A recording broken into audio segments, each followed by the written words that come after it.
কৌটিল্যচ, যাক চাণক্য নামেৰে জনা যায়, তেওঁৰ নীতি কথা কেৱল ভাৰতেই নহয় সমগ্ৰ বিশ্বত চৰ্চিত সমাদৃত। আমি তেওঁৰ কেইটামান অনুপ্ৰেৰণাদায়ক উক্তি আপোনালোকলৈ আগবঢ়াইছো। অনুগ্ৰহ কৰি আপোনালোকে ভিডিঅ'টো সম্পূৰ্ণ শেষলৈকে চাব।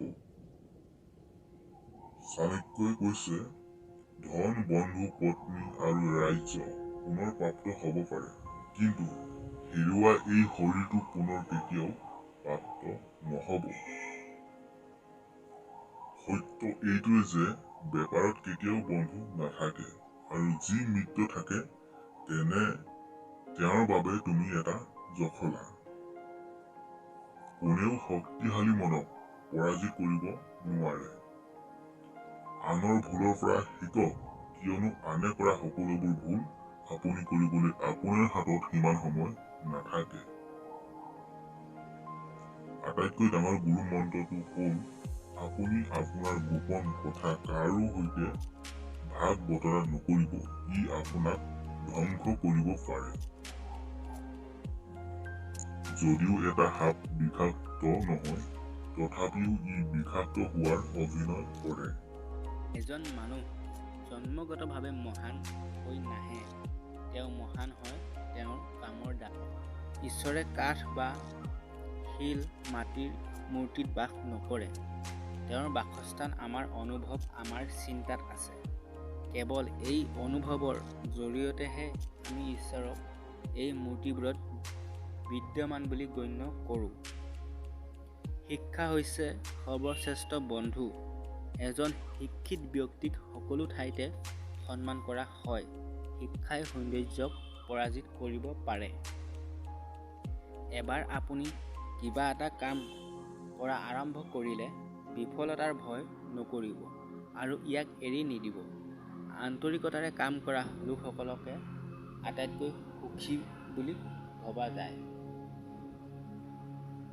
এজন ব্যক্তিয়ে অত্যাধিক সৎ হোৱা উচিত নহয়, কাৰণ পোন গছবোৰ প্ৰথমে কাটি দিয়া হয় আৰু সৎ লোকসকলক প্ৰথমে মাৰপিট কৰা হয়। যি তেওঁৰ পৰিয়ালৰ সদস্যসকলৰ সৈতে অত্যাধিকভাৱে জড়িত, তেওঁৰ ভয় আৰু দুখ অনুভৱ কৰে, কিয়নো সকলো দুখৰ মূল হৈছে আসক্তি। সুখী হ'বলৈ আসক্তি বৰ্জন কৰা উচিত। এজন মানুহ জন্মগতভাৱে মহান নহয়, কামৰ দ্বাৰা মহান হয়। কিবা কাম আৰম্ভ কৰাৰ আগতে সদায় নিজকে তিনিটা প্ৰশ্ন সুধিব: মই কিয় এইটো কৰি আছো? ফলাফল কি হ'ব পাৰে? আৰু মই সফল হ'ম নে? কেৱল যেতিয়া আপুনি গভীৰভাৱে চিন্তা কৰে আৰু এই প্ৰশ্নবোৰৰ সন্তোষজনক উত্তৰ পায়, তেতিয়াহে আগবাঢ়ি যাওক। বৰষুণৰ সময়ত সকলো চৰাইয়ে আশ্ৰয় পায়, কিন্তু ঈগলে ডাৱৰৰ ওপৰে উৰি বৰষুণৰ পৰিহাৰ কৰে। সফলতাৰ কাহিনী নপঢ়িব, আপুনি কেৱল এটা বাৰ্তা পাব। বিফলতাৰ কাহিনী পঢ়ক। সফলতা পাবলৈ আপুনি কিছুমান ধাৰণা পাব। যিজনে কেতিয়াও ভুল কৰা নাছিল, তেওঁ কেতিয়াও নতুন একো চেষ্টা কৰা নাছিল। জীৱনটো চাইকেল চলোৱাৰ দৰে। আপোনাৰ ভাৰসাম্য ৰাখিবলৈ আপুনি আগবাঢ়িব লাগিব। যদি আপুনি সদায় খং কৰে বা অভিযোগ কৰে, তেন্তে মানুহৰ আপোনাৰ বাবে সময় নাথাকিব। আত্মবিশ্বাস আৰু কঠোৰ পৰিশ্ৰম হৈছে বিফলতা নামৰ ৰোগটো কমাবলৈ সৰ্বশ্ৰেষ্ঠ ঔষধ। ই আপোনাক এজন সফল ব্যক্তি কৰি তুলিব। আপুনি কৰা প্ৰায় সকলোবোৰ কামৰ কোনো গুৰুত্ব নাথাকিব পাৰে, কিন্তু আপুনি কাম কৰাটো গুৰুত্বপূৰ্ণ।